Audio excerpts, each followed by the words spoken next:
Welcome student.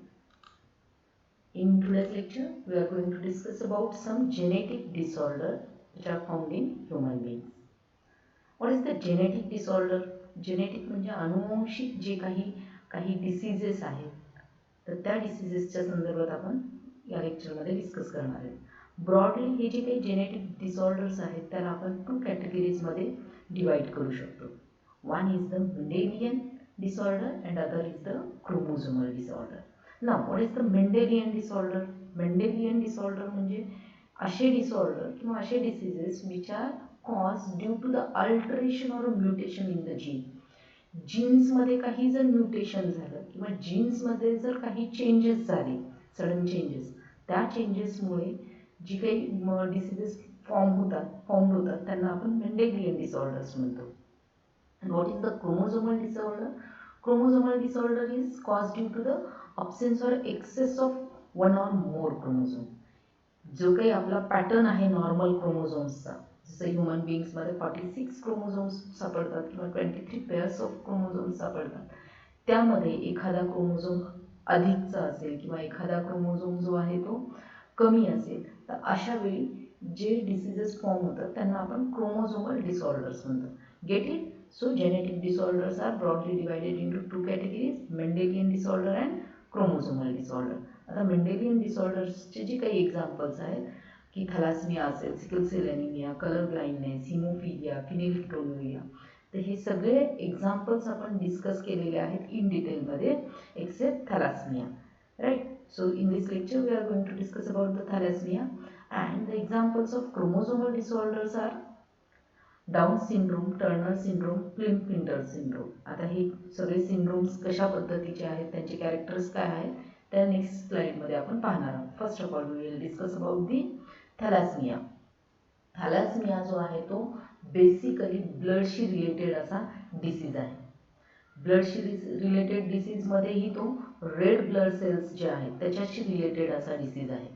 मग यामध्ये काय होतं की जनरल एक आयडिया म्हणून की थॅलासमियामध्ये रेड ब्लड सेल्स ज्या आहेत त्यांचा लाईफस्पॅन जो आहे तो खूप कमी असतो. जसं नॉर्मली ह्युमन बिंग्समध्ये 120 डेज आहे तर थॅलासमियामध्ये अशा पेशंट्समध्ये 20 डेजचा, आणि बेसिकली लहान मुलांमध्ये आपण हा थॅलासमियाचा डिसीज पाहतो. मग ह्या मुलांना 21 डेजच्या अंतराने रक्त जे आहे ते द्यायला लागतं. हे बऱ्याच ठिकाणी तुम्ही ऐकलं असेल. So let us see, thalassaemia is a autosomal inherited recessive disease. आता ऑटोझोमल डिसीज काय, इनहेरिटेड डिसीज काय हे आपण डिस्कस केलेलं आहे. Autosomal means it is the genes which are present on a autosomes, right. मग थॅलासमिया जो आहे तो ऑटोझोमल इनहेरिटेड डिसीज आहे. आता यामध्ये बेसिकली होतं काय की ह्युमन बिंग्समध्ये हिमोग्लोबिन असतं. ह्युमन बिंग्स ब्लड सेल्समध्ये हिमोग्लोबिन असतं, राईट. मग ह्या हिमोग्लोबिन जे आहेत त्या 4 टाईप्स ऑफ पॉलिपेप्टाइड चेन्सनी बनलेले असतात. 2 alpha chain and 2 beta chain.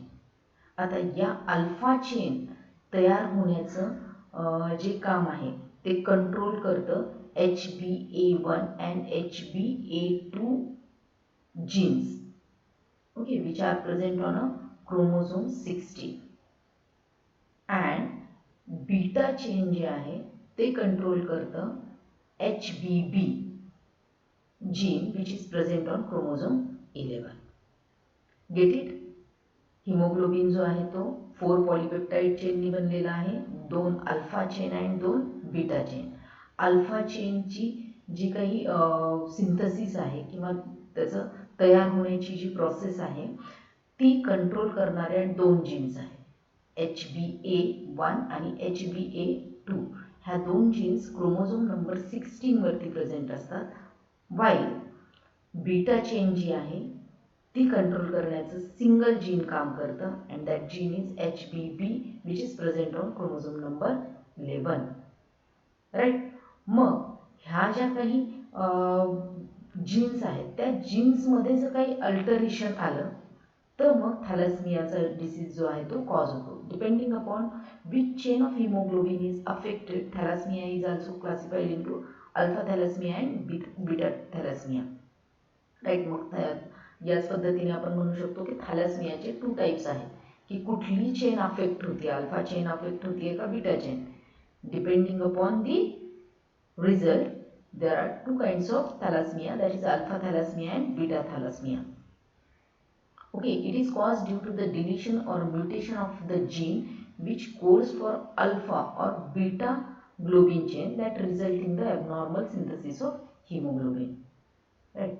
मग हा कॉज कसा होतोय की ह्या अल्फा चेन आणि बीटा चेन मध्ये कुठली तरी एखादी जीन जर म्युटंट झाली, म्हणजे सडन त्याच्या स्ट्रक्चरमध्ये चेंज येतोय किंवा डिलीट झाली, कमी झाली, तर यामुळे चेन ज्या आहेत त्या अफेक्ट होतात, अल्फा चेन आणि बीटा चेन, आणि याचा जो काही परिणाम आहे तो हिमोग्लोबिनच्या सिंथेसिसवरती होतो.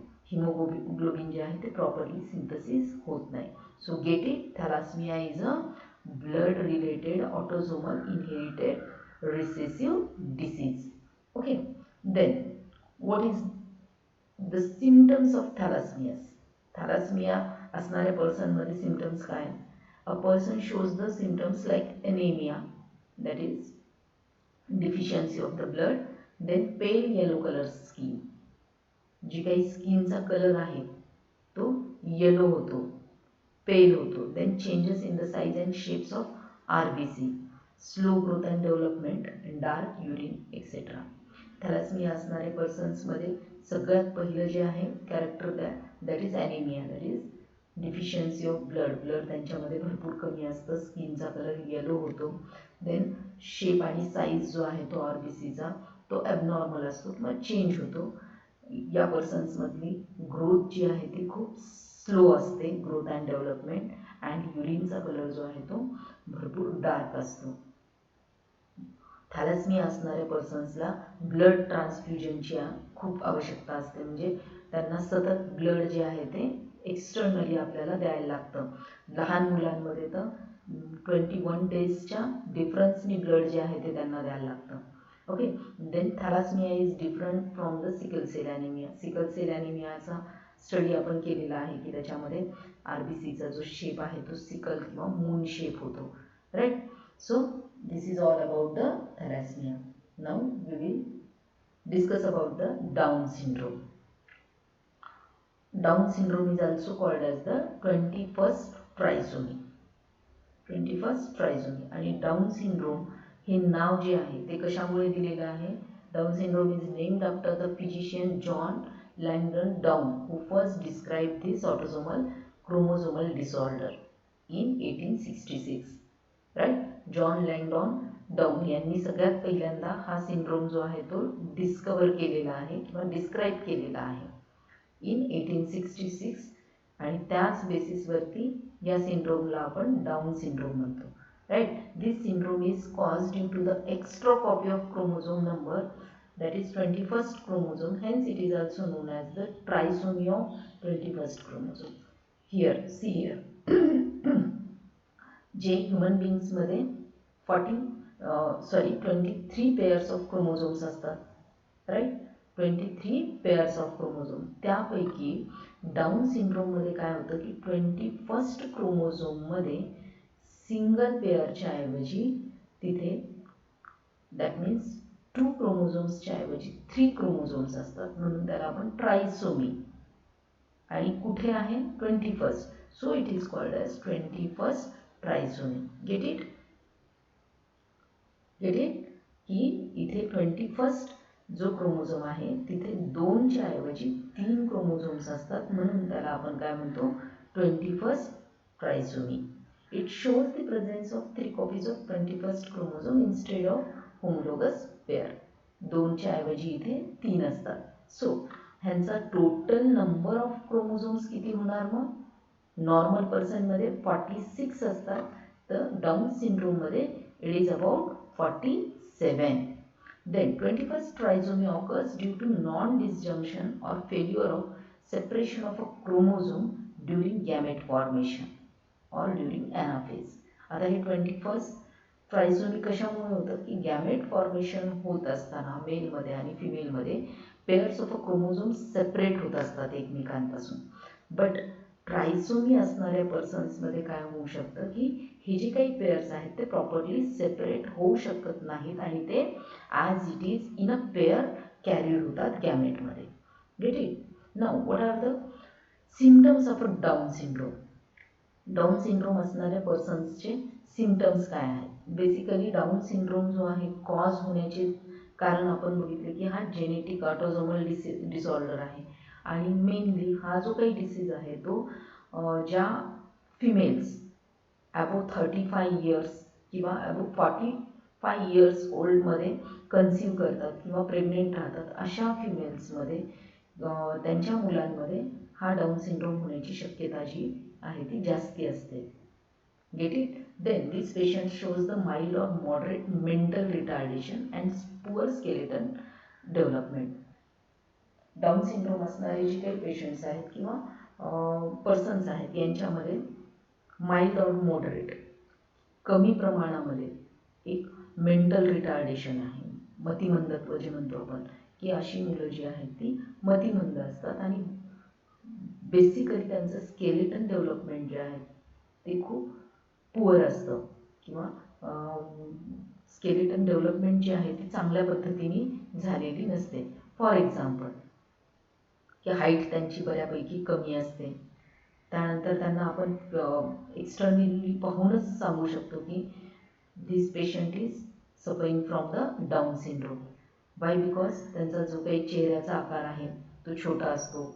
इयर्स, माउथ, सगळ्या जे फेशियल पार्ट्स आहेत ते त्यांचा साईज कमी असतो. त्याच्यानंतर चेहरा जो आहे तो एक विशिष्ट पद्धतीने फ्लॅट असतो. त्याच्यानंतर डोळे जे आहेत ते पण फोल्डेड असतात. त्यांचं माउथ जे आहे ते सतत ओपन असतं किंवा टंग जी आहे किंवा जीभ म्हणतो आपण ती बाहेर आलेली असते आणि हात पाय जे आहेत ते अगदी गुबगुबीत आणि शॉर्ट असतात. राईट? या अशा पर्सन्सला पाहिल्या आपल्याला लक्षात येतं की they are suffering from the Down syndrome. So see the distant facial features like small head and ears and mouth. Then face is typically flat and rounded with flat nose. चपटं नाक जे आहे त्यांचं नाक जे आहे ते चपटं असतं. Then open mouth and protruding tongue.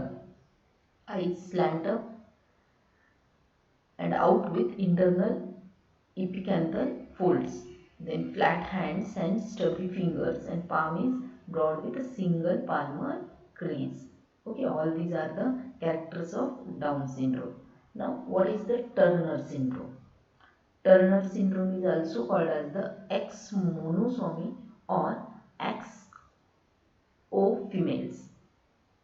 Basically आपल्याला माहिती आहे की फिमेल्समध्ये जो 23rd पेअर ऑफ क्रोमोझोम आहे तो कसा असतो? XX. Right? XX. That means there are 2 X chromosomes. But in a Turner syndrome, there is absence of 1 X chromosome. So it is also called as X monosomy. Mono means single. Now, it is firstly described by H.H. Turner. H.H. टर्नरने तो describe केला, त्याच्यामुळे आपण ह्याला Turner syndrome म्हणतो. It is a sex chromosomal disorder cause due to non disjunction of chromosome during gamete formation. Gamete फॉर्मेशनच्या वेळी जसं आपण डाऊन सिंड्रोममध्ये पाहिलं की क्रोमोझोम्स जे आहेत ते सेपरेट होऊ शकत नाहीत म्हणून ट्रायसोमी फॉर्म होते, तर इथे गॅमेट फॉर्मेशनच्या वेळी एक क्रोमोझोमच कमी येत असल्यामुळे काय होतं, या पद्धतीचा सिंड्रोम जो आहे तो फॉर्म होतो. Individual born with Turner syndrome has 44 autosomes with X0 chromosome.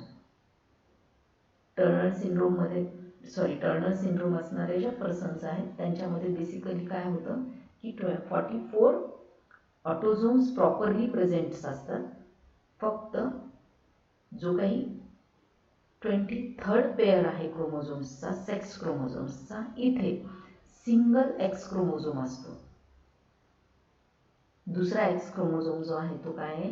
Absent आहे. So they are phenotypically female. Externally जर आपण असे पर्सन्स बघितले तर ते कसे दिसतात? फिमेल सारखे दिसतात. बट एक एक्स क्रोमोझोम कमी असल्यामुळे त्यांच्यामध्ये काही डिसऑर्डर्स किंवा डिसफंक्शनिंग जे आहेत त्या डेव्हलप होतात. For example they have a short stature, means height जी आहे ती खूप त्यांची कमी असते. वेब नेक, नेक जी आहे ती त्यांची खूप लहान असते, मान जी आहे ती लहान असते. Then lower posterior hairline, then broad shield shape chest, chest जी आहे ती ब्रॉड असते, लाईक इन अ मेलमध्ये ज्या पद्धतीची ब्रॉड चेस्ट असते त्या पद्धतीची या फिमेलमध्ये ब्रॉड चेस्ट असते. Then purely develop ovaries and breast. जे काही फिमेलच्या कॅरेक्टर्स आहेत, सेक्शुअल कॅरेक्टर्स, ते सेक्शुअल कॅरेक्टर्स अंडर डेव्हलप्ड असतात. फॉर एक्झाम्पल ओव्हरीज ज्या आहेत त्या प्रॉपरली डेव्हलप झालेली नसतात, ब्रेस्ट जी आहे ती प्रॉपरली डेव्हलप झालेली नसते, and low intelligence, that means mentally retarded. Gate it? की हा जो काही टर्नर सिंड्रोम जो आहे तो कुणाशी रिलेटेड डिसीज आहे? फिमेल्सशी रिलेटेड डिसीज आहे. हा डिसीज का फॉर्म होतो? Because of the absence of one X chromosome. आणि यांचे कॅरेक्टर्स काय आहेत? जसं की शॉर्ट टेक्स्चर असेल, देन मेंटल रिटार्डेशन असेल, poorly develop ovaries and breast असतील, त्याच्यानंतर मग webbed neck or a short neck, या पद्धतीचे कॅरेक्टर्स आपल्याला टर्नर सिंड्रोममध्ये पाहायला मिळतात. Next one is the Klinefelter syndrome. Klinefelter syndrome it is related to the male. Turner syndrome जसं आपण म्हटलं की फिमेलशी रिलेटेड आहे, क्लिन-फ्लिंटर सिंड्रोम जो आहे तो मेलशी रिलेटेड आहे. इथे काय होतं मेलशी रिलेटेड? जनरली आपल्याला माहिती आहे की मेलमध्ये XY क्रोमोझोम्स असतात. काय असतं? XY. But in a Klinefelter syndrome, it is XXY, means one extra X chromosome जो आहे तो इथे आपल्याला पाहायला मिळतो, right? So it is a chromosomal disorder caused due to the extra X chromosome in a male.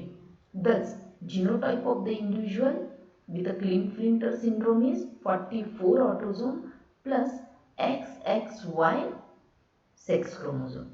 They are described as a feminized males, right? मेलचा basically काय असतो? सेक्स क्रोमोझोमचा pattern XY, but in a Klinefelter syndrome it is XXY. One X जो chromosome आहे तो extra आहे आणि त्याच्यामुळे त्यांच्यामध्ये या मेलमध्ये काही फिमेलचे कॅरेक्टर्स जे आहेत ते डेव्हलप झालेले असतात, म्हणून आपण त्यांना फेमिनाइज्ड मेल म्हणतो. काही फिमेलचे कॅरेक्टर्स त्यांच्यामध्ये डेव्हलप झाल्यामुळे त्यांना आपण फेमिनाइज्ड मेल म्हणतो. Extra chromosome is a result of non disjunction of x chromosome during meiosis. जसं की गॅमेट फॉर्मेशनच्या वेळी म्हटलं ना आपण की XX क्रोमोझोम्स जे आहेत ते प्रॉपरली सेपरेट न झाल्यामुळे ती डिरेक्टली झायगोटमध्ये ट्रान्सफर होतात. Then individual is male and has all over masculine development. यांच्यामध्ये मेल्सचे कॅरेक्टर्स जे आहेत ते बऱ्यापैकी डेव्हलप झालेले असतात, पण काही फिमिनाईन कॅरेक्टर्स देखील त्यांच्यामध्ये डेव्हलप होतात. Like voice pitch is harsh, आवाजामध्ये जो म्हणतो ना आपण घोगरेपणा, and have a under develop testis. Testis you know the sexual organ of a male, ते जे काही आहेत ते प्रॉपरली डेव्हलप झालेले नाही आहेत. They are tall with a long arms, feminine development, that is development of breast, and no spermatogenesis, therefore individuals are sterile. Klinefelter syndromes मधले जे काही पर्सन्स आहेत त्यांची जी काही हाईट आहे ती जास्ती असते, लेग्स असतील, आर्म्स असतील, त्यांची हाईट जी आहे ती जास्ती असते आणि फेमिनाईन कॅरेक्टर्स त्यांच्यामध्ये डेव्हलप होतात, such as the development of the breast. Then spermatogenesis is absent. What is the spermatogenesis? That means the formation of the sperm. या मेलमध्ये स्पर्म फॉर्मेशन होऊ शकत नाही, म्हणून हे जे काही मेल्स आहेत ते स्टराईल असतात, जे biologically they are sterile. Get it? Klinefelter syndrome जो आहे तो मेलशी रिलेटेड सिंड्रोम आहे. Here one extra X chromosome present असतो आणि त्यामुळे मेलमध्ये फेमिनाइज्ड कॅरेक्टर्स आपल्याला पाहायला मिळतात. Get it? Here are some questions for you. Give the examples of Mendelian disorder. Write short note on thalassemia and what is difference between Turner syndrome and Klinefelter syndrome. Thank you.